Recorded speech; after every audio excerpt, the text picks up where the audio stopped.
Was Solace, for anyone who can't see a programme by Scott Joplin, and he only maintains that Kathryn used to play it when she was quite young in Australia, nearly as well as the recording. Welcome. Whether we are present physically, whether people are gathered here in their hearts and imagination, represented by flowers, cards, or a text, and there are more cards and things in the church hall where you'll go on to later. Remembered in images, words or music, meditated on alone or shared with others. I know there was a group of friends who walked up to the White Horse in Cherrell a couple of days ago. We are gathered together, connected not only by these words, music and symbols, but by the ties of friendship, family, love and affection for Kathryn Joy Esselbach, daughter and sister, woman and musician, partner, wife, lover of life and humanity, mother, neighbour and friend. Today we gather to give thanks for Kathryn's life, to honour her life within this church which serves the village where Kathryn and her family live, and it's my privilege to do so, yes, both as her parish priest, but I hope also as a friend. And so to do so in a way that respects both Kathryn's musical contribution to the life and worship of this church, and that respects her own distinctive spirituality.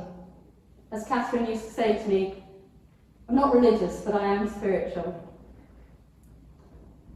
And her commitment to an ethical and loving life that sought to be kind to those around her and to the planet and environment in which she lived. Kathryn plans for her physical remains to be placed in a green burial ground, and so today our focus is on our communal celebration of her life and the love and friendship that she shared in such a way that we remember with laughter and delight and seek to comfort one another in our grief.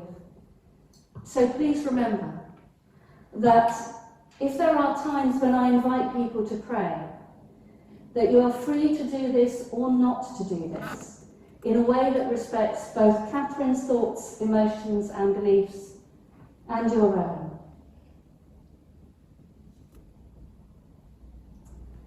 Giver of all consolation, in the stories of the Christian faith, Jesus Christ was moved to tears at the grave of Lazarus, his friend. Look with compassion on us in our loss of Kathy, our friend. Bring to sad and troubled hearts the light of hope, and strengthen in us the gifts of faith and remembering, trust and love. Amen.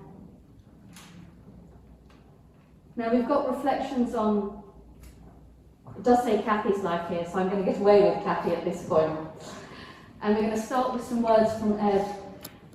There may be points at which people who've written words, you'll be stuck with my voice again, but we're going to start by hearing what Ed has to say. So you need to remember, whatever it sounds like, you're hearing from a wider range of people.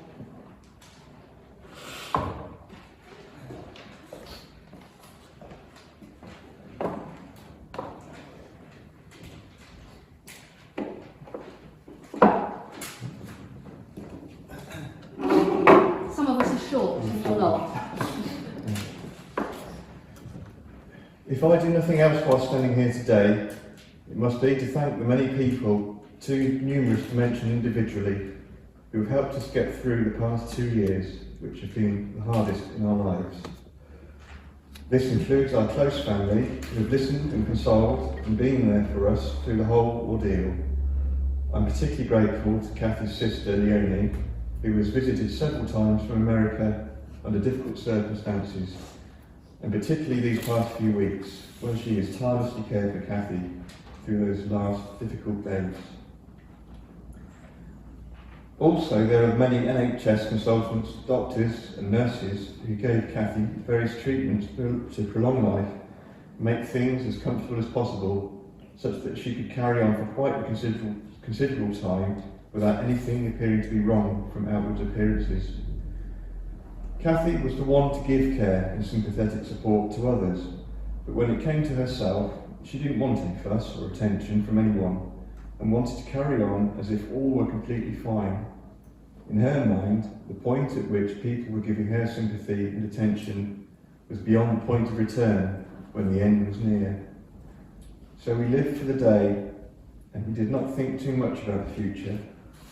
That was already written by fate. Of course, during these times of COVID lockdowns, people did not notice that Kathy wasn't out and about quite so much as normal. But we did manage to fit in a wonderful, if not a bit fortuitous, holiday to Greece last August with several friends when the infection rates were at their lowest ebb. Looking back, we were very lucky to have this holiday, since it was very touch and go as whether it would be cancelled. But it will always be looked back upon as a golden memories when Kathy was still relatively mobile and without significant symptoms, and we could completely forget about life's troubles and enjoy a wonderful family time together. However, soon things did inevitably start to change and deteriorate for Kathy, and we needed to start letting more people know the awful truth as to what she was facing. She has many close friends, and everyone she touched upon in life felt a special bond with her. Because of this, we have been inundated with support from so many, both far and near, and we will forever be thankful to them, many sat before me now, for everything they have done. I really don't know how we would have coped otherwise. It has been very heartwarming and emotional, but at the same time reassuring that we as a family are so loved and cherished by those around us. I must not forget to thank the Dorothy House Hospice charity. 6 months ago, when the conventional treatments were finally all exhausted and nothing could be done, Kathy's day-to-day care was handed over to Dorothy House. We were at a low point emotionally, and now expecting the worst and no hope of a reprieve. The Dorothy House staff were amazing in providing care and support not just to Kathy, but also to myself and Hayley and Peter to cope with the inevitable loss. Indeed, their care still continues. We would implore you all to support this wonderful charity by spending money in their shops, or whoever your local charity hospice may be, since the work they do is truly amazing for those who are in their hour of need. Their care has been exceptional. Kathy and I first met in 2001 when she joined the Revd brass band in London, for whom I was already a member. I'm told that when she first phoned up the band manager, she described her very impressive musical background as a music degree, performing trumpet and classical piano, and singing for the London Philharmonic Choir at some of London's top auditoriums. To which the band manager responded, "So, you're looking for a bit of rough then?" To start with, we were just good friends, and quite often I'd give her lifts to rehearsals, or we'd all go to the pub and after rehearsal and socialise. We had a lot of fun and would tease each other often. However, over time, we became closer friends. I remember she bought my old computer off me, so I spent a weekend reinstalling software on it and cleaning up the hard drive. Then I went round to her flat and set it up for her and got the internet connected. Another time, I brought my euphonium around to her flat and she accompanied me on her piano whilst I played through some solos, just for fun. She treated me to a delicious risotto for lunch. She was such a good cook. As always, I was always struck by her perfect auburn hair and beautiful matching eyes that were always so full of calm and serenity. Even when she got angry, she looked so pretty. We finally got together whilst on a band camp summer holiday in Oldney, in the Channel Islands in 2003. We both played for the Oldney Blow scratch band, mainly Revd players, who provided music for the Oldney Festival week. And in return, we got free camping space in a church hall and a large fridge of beer to help ourselves to. After a couple of evenings playing 13-card brag, during which time Kathy and I were playing footsie under the table, we got together and the friendship became a head over heels in love relationship. It is such a wonderful feeling when the object of your infatuation tends to be just as infatuated in you. The next year seems to have passed like a whirlwind in my memories, and we were inseparable every weekend. I remember particularly missing her when she went on a choir trip to Hong Kong, and she was only gone for a week. At the following Oldney Week band holiday, I proposed to Kathy and we got married that November, shivering in my parents' village church near Rugby.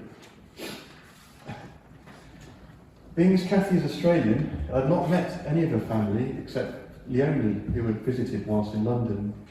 So we then went to Australia in spring 2005 and had a second wedding celebration to meet all of Kathy's relatives down under, as well as a surprise visit from good friends Jenny and John, who jetted in to Adelaide from where they had been working abroad. I remember very well how welcoming Kathy's parents were and how they treated me like the son they had always wanted. They have both since passed away, but they hold a special place in my memories of lovely sunny days in their house and garden in Banksia Park. We started a family soon after, and Hayley was born on New Year's Day in 2006 in Norfolk, where we had recently relocated. Kathy had been dreaming of having a family for many years, and it was one of the first things she told me when we got together, to my delight, I might add. And she was such a committed mother, tending to her child's every need. She seemed to have read every book on motherhood and was devoted to her children. Another year passed in Norfolk, and then it was time for our adventure to move to Australia for a couple of years to spend time with Kathy's parents. The Esselbachs had been a very international family, with both daughters living far from their Australian roots, Kathy in the UK and Leonie in the US, for over 10 years at that time. So Rod and Errol were particularly happy to have some family back in the fold, living with them in their lovely large house, particularly with the joy that comes with a recent arrival to the family. That joy was soon doubled with the arrival of Peter in May 2008, and Kathy was no less doting over her second child as she was for her first. Having her parents' constant support during this time was also such a benefit, as any parent of young children will know. During our stay, Kathy planned various holidays to Victoria, Melbourne, Queensland, Sydney, Kangaroo Island, the River Murray, and numerous trips out to South Australia. She was keen to show me the delights of her home country and didn't disappoint. We also met some of her long-standing Australian friends and family. She was always so good at staying in touch with people and could pick up with them seamlessly from where they had left off. Even if it had been some years since they'd last met, she was so easy to talk to and to get on with. Unfortunately, our time in Australia was tinged with sadness, since in June 2009, Kathy's mother, Errol, was diagnosed with cancer and after a short illness passed away with her family back from overseas around her and caring for her. This was a very bittersweet moment for me. On the one hand, her early passing was such a sad moment, but on the other, at least we'd been with her for over a year and a half and had got to know her very well, and she'd spent so much time with her new grandchildren, which I know had brought her much pleasure. Kathy too had bonded more with both her parents and saw them in a different light, having barely been a teenager when she flew the nest to overseas back in 1987. We relocated back to the UK in 2010, and later that year we found a lovely family home which just so happened to be in the village of Hilmarton. Here we wanted to put down roots and bring up our children, who both started the toddler group in the village school. Kathy was always such a community-spirited person and was very active in getting involved in village life. Over the past 10 years, she has played music for the toddler group, played organ for the church services, become a Hilmarton school governor, helped organise the Scarecrow Trail, been part of the church hall committee, and many other activities too numerous to mention. At the same time, she has also made many new friendships with local people. Many here today, and she certainly was a treasured member of the community and will be missed by all. Kathy also continued her work as a speech and language therapist, starting a private practice, and helped numerous children in North Wiltshire with language and speech difficulties. It was so in keeping with her kind and generous nature that her work involved helping children, and I know that she received many messages of glowing thanks from grateful parents whose children's lives she had such a positive influence on. We also had her father over here for the last 8 or 9 months of his life, and he lived in our flat that we purposely built on the side of our house, and it was so nice to have him here and also to look after him in his last days. Kathy was one of a kind, and I will miss her greatly. But I've also been so lucky to have been married to her for over 16 years, with 2 beautiful children who have been given such a good start in life through her love and guidance. And I know they will continue to prosper in her memory. From this eulogy, we move on to an elegy. And as I get to choose some music for this service, then it will come as no surprise to you that I have chosen a brass band piece. The music I've requested is a 2001 recording of Redbridge Brass from the time when both Kathy and I played for the band. It's a recording of the second movement of Philip Sparks' work Partita, and it is a beautiful piece of music. And when I first started going out with Kathy, I found that she had this CD queued up in her stereo alarm clock and was waking to it in the mornings. This was a special piece of music to her, and I think you would agree, a beautiful way to wake from one's slumbers every morning.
Leonie, am I right that you're going to read the next thing too? In a way. I have to say, Ed, I don't think I'm ever going to forget that. I never thought about you as Kathy's piece of rough before, but I can't forget that.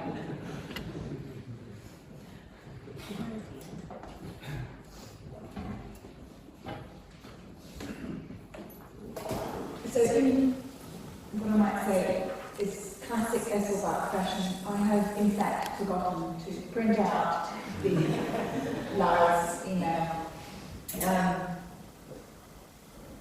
So that because unbelievably I'm not completely unable to talk right now, I will tell my little story that I was going to tell at the sharing time. And I was too young to remember this, but my parents swore it was true. When we were, I believe, 7 and 3, Mum and Dad told me. Mum, Dad was away, probably working. Mum came out of the kitchen at some point, thinking we were fine, to find that we were both gone from the house. And she looked around. Anyway, long story short, she did find us down the road. There was just a little park, not far from the house, just around the corner, that we often went to. But we weren't playing in the park.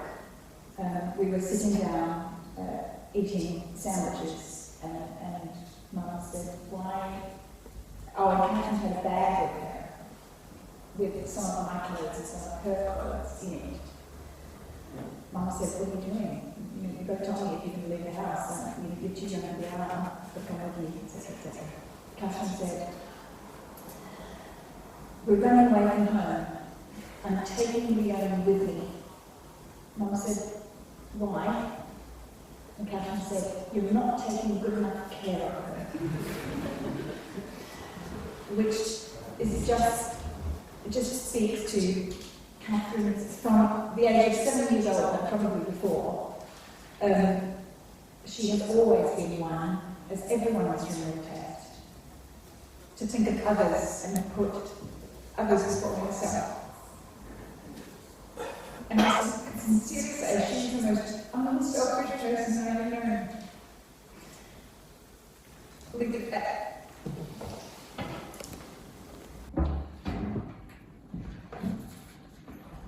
That's probably my fault, because I've got 2 copies of Blackberry Picking and I thought they were just 2 pages, and it wasn't until I looked at it and got here I thought, I wonder if that means there's something that should be here that isn't.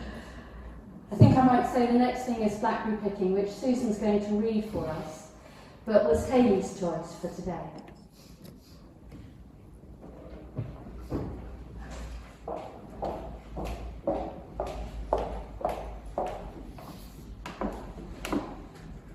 This was chosen due to Kathy's love of nature. Blackberry Picking by Seamus Heaney. Late August, given heavy rain and sun for a full week, the blackberries would ripen. At first, just one, a glossy purple clot among others, red, green, hard as a knot. You ate that first one, and its flesh was sweet like thickened wine. Summer's blood was in it, leaving stains upon the tongue and lust for picking.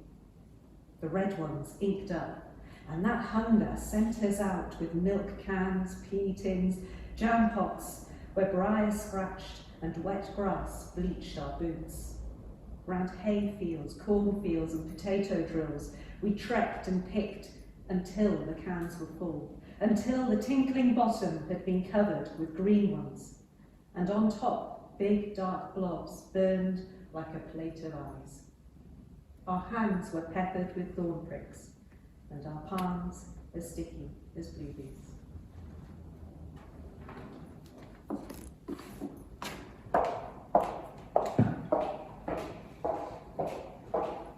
You may have noticed that Leonie said she was going to start just by sharing memory she was going to do at this point. There's a real invitation here. If there's anything you'd like to say, and you're really welcome to come up and say it from here. And I will tell you that the advantage of that is when you can't see the photographs, it's easier to hold yourself together. Whereas I know they're very beautiful to watch, but they're also they do pull at the heartstrings. To come and share your memories or something you want to say about Kathy or Kathryn, however you knew her. But I also recognise people may not want to come forward, so if you want to just offer something from where you're seated. But I know the family really hope that lots of people would have things to say. So I'm going to add to that if afterwards feels more comfortable, there will be cake and tea, and this is a village very famous, not just for cake, but for gluten-free and vegan versions, and cake that everybody can eat. That would be another opportunity to do that, but you're really welcome to share something about Kathryn here. And I did wonder if those who've got Pepper, the therapy dog, wanted to add anything at this point. I thought that was a no, but it does seem fair to start with you. So is there anyone who'd like to say something here?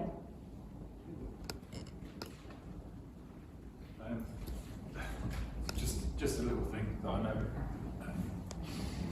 more of us, plenty of us experienced, was Kathy used to pop round randomly for some weird ingredient, normally tahini or kefir cow or something. And she'd often forget what she'd turned up to ask for. And then you'd have a brief, slightly unusual exchange with her. And she'd either get the thing or she wouldn't, and she'd go off and she'd be gone. And you'd just think, oh, I feel slightly more cheerful than I did 20 minutes ago before she arrived. And you'd never like put your finger on why, but you just knew that just something nice had happened. She did that a lot. There's got to be a Kathy turned up and I packed my bag with a particular ingredient game to follow on from that. Oca, in my case, which I've never discovered before. Anyone else want to follow that? Yes, please. Just stand up, take your masks off and speak. The more people you do, the more people will feel comfortable.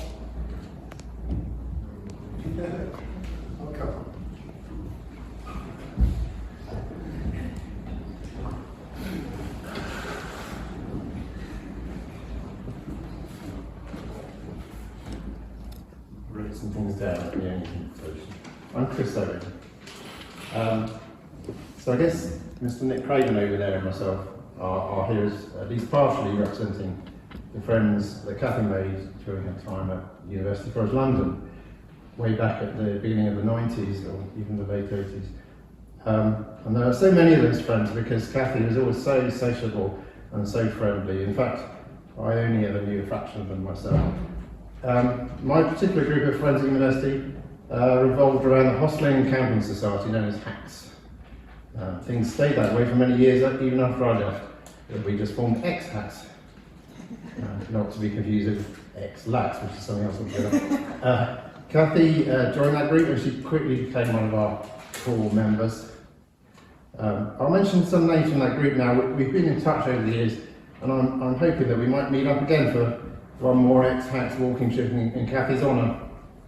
I know these people though would have wanted to be here to share their memories with Kathy and to pay their last respects.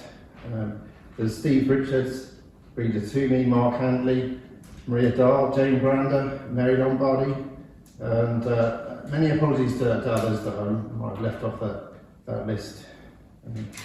So we came together out of a shared love of trying to get out of London on a Friday evening, spending hours in traffic jams on the motorway, then finally arriving at some beautiful Highland location, usually in the middle of the night, but finally breathing the sweet fresh air. Then for the next couple of days we'd hit the mountain paths, rain or shine, and there was a lot of rain. But it was always as much about the socialising as the walking. Although we all became close friends, I think we never became a clique, and we were always keen to welcome new members into the group and to get to know them. I remember the first time I met Kathy because I immortalised it with a photograph. I had a habit of taking a lot of photos on HACS trips, but she was an honest target for the long lens that I was always poking around. She was so vivacious and so striking with her long, straight, immaculately brushed red hair. I think I might have taken that photograph before I even introduced myself. I think Kathy was equally keen on the walking and the socialising, although she was always very restrained when the rest of us were indulging in a few hard-earned pints. She was fit, quite tough and quite fearless. We did a few walks that scared the pants off a few members, like traversing the infamous Crib Gough Ridge on Snowdon in high winds, but I don't think Kathy was ever bothered. She was also strikingly open and honest.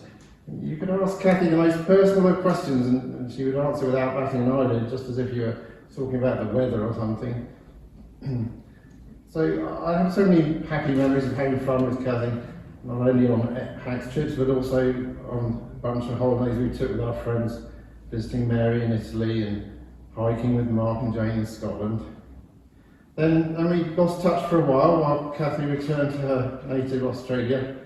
But I was delighted to find after I started my new family in Gloucestershire that she was moving back to the UK with her new family and would be not far away in Wiltshire. So since then we've met up fairly regularly and Kathy and Ed even agreed to be godparents to our youngest daughter Mabel, which was really nice. So we have many more happy memories there, like larking around in their swimming pool and listening to Ed's superb brass band. So that's the other group of people that I'm here on behalf of today, which is my own family, Moira, Alfie, Arthur and Mabel. So Kathy, we're all happy to have known you and we're so sad that you're gone so soon. Thanks. I definitely saw some more hands, and you're welcome to do it where you are or to follow that courageous example. I'm Lindsay, next door neighbour to Kathy and Ed. My enduring memory of Kathy over the years is flying around the village, running, often with a pushchair with Peter in it. She was always racing to get to the next apartment, just full of life and happiness. And when lockdown came, when we went out for our Thursday evening clap, Kathy and Ed and Peter and Hayley were all there playing various musical instruments. And so we ended up clapping for them as much as the NHS. It was just such a lovely thing to do for everybody. It raised our spirits.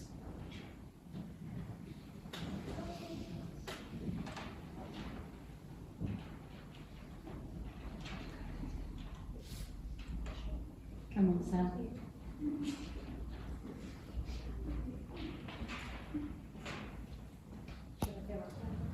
If it's comfortable. comfortable and practical, do. Otherwise, wherever you are. Gosh, I've known Kathy since I moved to Wiltshire in 2014.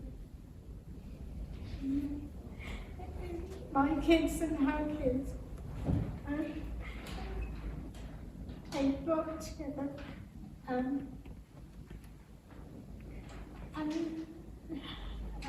because I've got MS, and she used to come round to my house and she used to cook for me, like loads of stuff. And when I broke up with my husband and I moved back down to London, she always used to come down to London and stay with me and cook for me and bring me pots of stuff which I had to eat for like a week, which is really nice.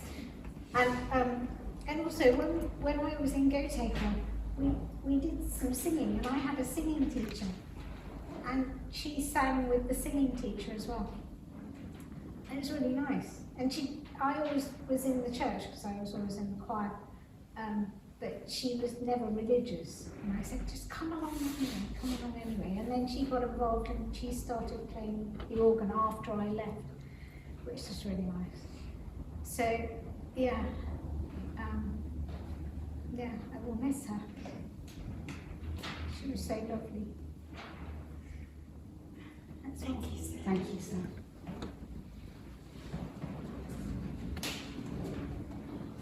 Go on, Emma. One of the Emmas. I got the wrong Emma, didn't I, at one point?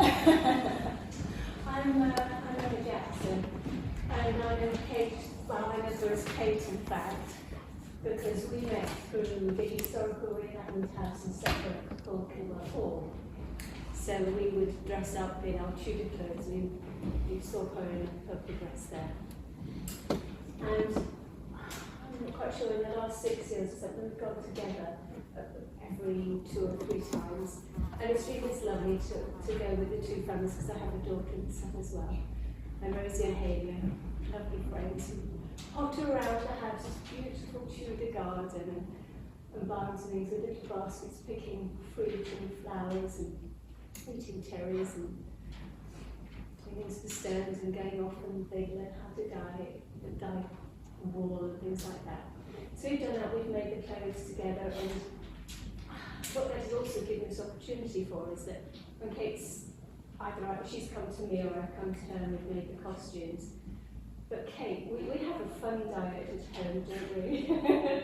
It's probably one of the more challenging ones. And Kate has invited us over and cooked always, and she's always been thinking of things, and she's always, like everyone says, she's taking care of us too. And we've just had some lovely times together. And I think also, the woman here that practiced with me, Kenwell Hall, she started there in about 1989, I think, which in our terms is 1605, so she's been a long time. And I know that there'll be people there who, who hold her great affection. She started there playing musical things they didn't know her then, just later on.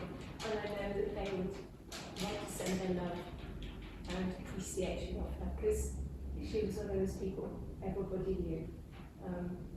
Gentle character and very much loved.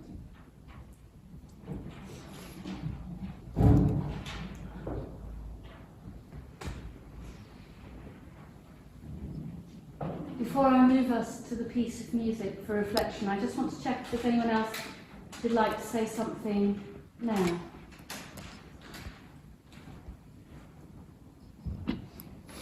Oh, so it's probably somebody behind a pillar, isn't it, from where I am? Yes. Go on, please.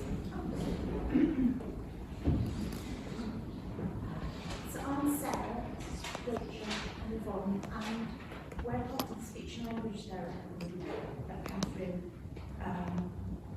was our treasurer for well over a decade, and she and Yvonne really helped form the group so that it was so safe and secure that we could all discuss things profession that safely and we could all admit when we're feeling stuck about something so that everybody else could be supportive. It was one of the most supportive groups I've ever been part of. And that was really down to Kathryn, because she just looked after us all and supported us and organised us. She was really gentle, but really strong, and she really made sure things got done. She was just amazing. And everybody's from our group sending so much love to her. We've just had so many emails. One of the best ones this morning was how at one of the first meetings they came to, how Kathryn had just saved a hedgehog from the garden, and that person kind of thought, yeah, this is the group for me, this is a good group. So,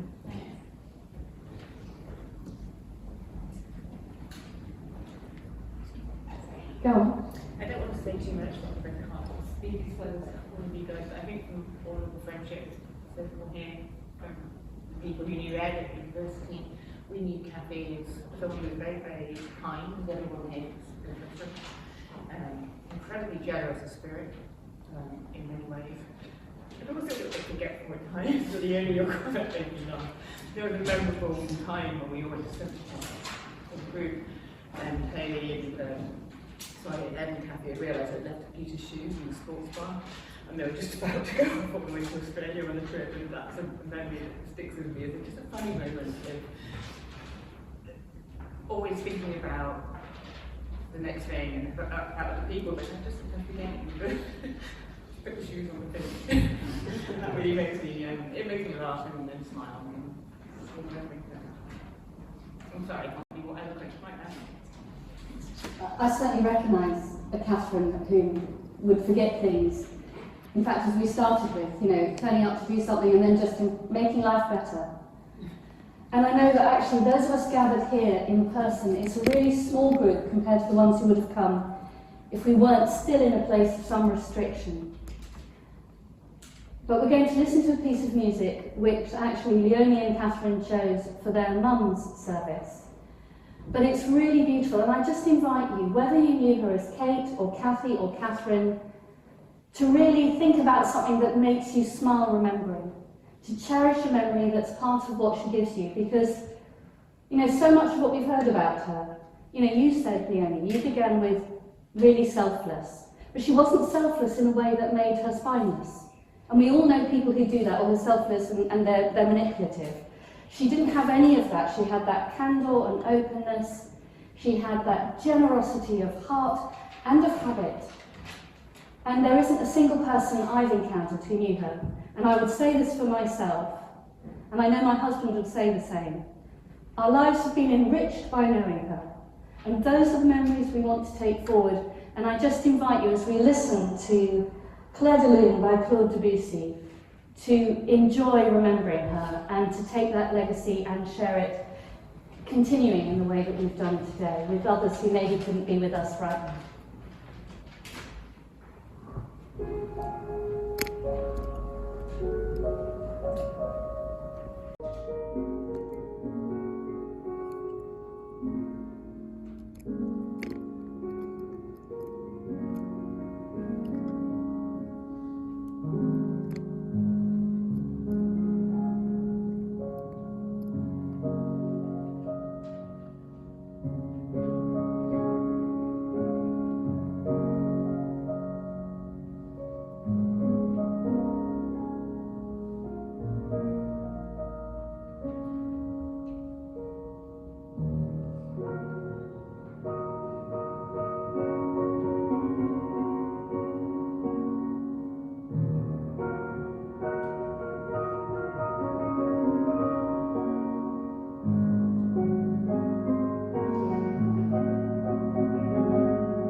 This is a reading from Proverbs chapter 31. A capable woman, who can find? She is far more precious than jewels. The heart of her husband trusts in her, and he will have no lack of gain. She does him good and not harm all the days of her life. She seeks woolen flax and works with willing hands. She considers a field and buys it, and with the fruit of her hands she plants a vineyard. She girds herself with strength and makes her arms strong. She opens her hand to the poor and reaches out her hands to the needy. She is not afraid for her household when it snows, for all her household are clothed in crimson, and she makes herself coverings. Her clothing is fine linen and purple. Strength and dignity are her clothing, and she laughs at the time to come. She opens her mouth with wisdom, and the teaching of kindness is on her tongue. She looks well to the ways of her household, and does not eat the bread of idleness. Her children rise up and call her happy, her husband too, and he praises her. Many women have done excellently, but you surpass them all. Charm is deceitful, and beauty is vain. But a woman who loves is to be praised. Give her a share in the fruit of her hands, and let her work praise her in the city gates. Amen. And that's a real job description.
Kathryn. I do so aware of the resources of my Christian faith, for which purpose this church was built. It's a faith told through the stories of the scriptures, above all in the stories of the life of Jesus, as a maker, as a healer, a storyteller. Stories of friendship, a man who could turn water into wine and so know something about hospitality. Yet stories also of his suffering and death. And within my tradition, this great story of the good news of a call to love friend and neighbour, and even enemy, are woven together with the story of Jesus beyond our sight, with stories of his resurrection and encouragement of his friends, beyond their experience of losing him, and the hope of life renewed beyond our death, and the restoration of love and goodness in the world. But I know that among those of us who've gathered to celebrate Kathryn, there'll be many other spiritual traditions and practices to ease the sorrows of this time. And so I invite you to use the resources of your faith or spiritual tradition and ponder the ways in which there is also resurrection, restoration, and new life in this life. I know for me, I find it helpful that in the resurrection images, Jesus is marked by what has happened, because the reality of loss doesn't leave us just because we try and gloss it over.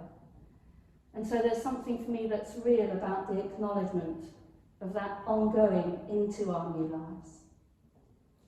But may there be resurrection woven by the strands of shared life and laughter, of genetic connection, at least for some of you, but also of the almost invisible inheritance that we have from the friends who shape us, a spiritual DNA, if you like.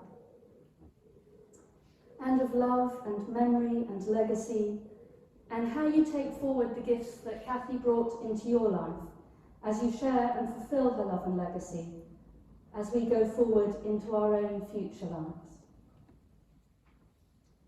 Love and mercy, creating us in your image to reflect truth and light. We give you thanks for Kathryn, for the grace and mercy she received and shared, for all that was good in her life, for the memories we treasure today. Love's mighty power brings joy out of grief and life out of death. Look in mercy on Kathryn's sister Leonie, on Kathy's husband Ed and their children Hayley and Peter, on her nieces Solana and Sophie, on Kathryn's family and her family of friends, both those gathered here and those with us at a distance today. And love, as you look on all who mourn Kathryn's passing, give us patient faith in times of darkness. Strengthen us with the knowledge of love, the love and affection shared with Kathryn, and the love and compassion of each other. For you are tender towards your children, and your mercy is over all your works. Heal any memories of hurt and failure. Give us the wisdom and grace to use aright the time that is left to us here on earth, to turn and follow in the way of love that leads to abundant life.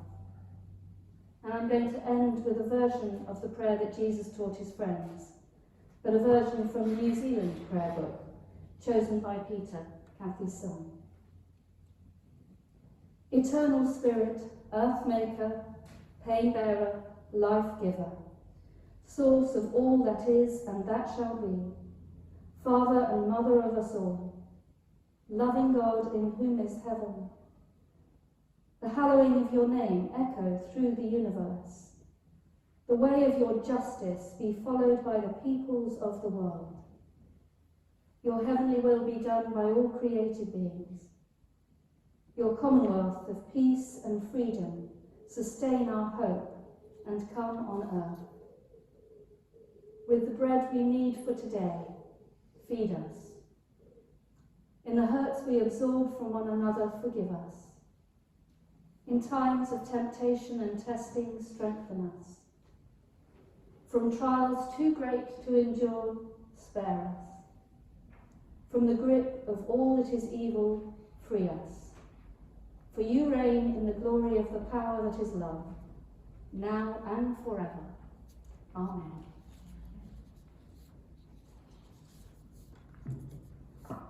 I'm going to invite you to stand for our farewell words. And these are from a poem called Instructions.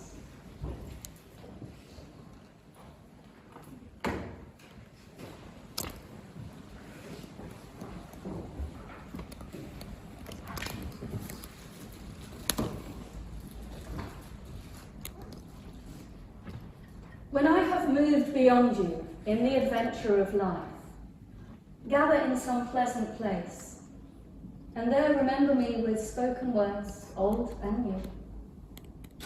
Let a tear fall, if you will, but let a smile come quickly, for I have loved the laughter of life. Do not linger too long with your solemnities. Go, eat and drink and talk, and when you can, follow a woodland trail, climb a high mountain, sleep beneath the stars, swim in a cold river, chew the thoughts of some book that challenges your soul. Use your hands some bright day to make a thing of beauty or to lift someone's heavy load. Though you mention not my name, though no thought of me crosses your mind, I shall be with you. For these have been the realities of life to me.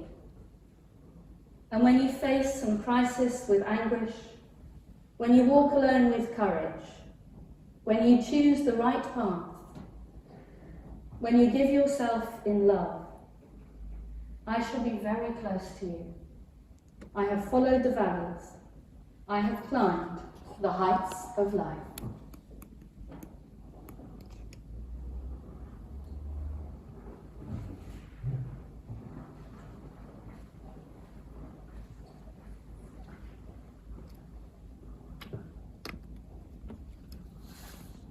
I lay my head to rest, and in doing so lay at your feet the faces I have seen, the voices I have heard, the words I have spoken, the hands I have held, the service I have given, the joys I have shared, the sorrows revealed. I lay them at your feet, and in doing so, lay my head to rest. And as you remember, Kathryn, may the road rise up to meet you. May the wind be always at your back. May the sun shine on you, and hopefully not too much rain outside as we share tea and cakes. And until we meet again, may love hold you and those you love, the living and the departed, in the palm of his hand. Amen.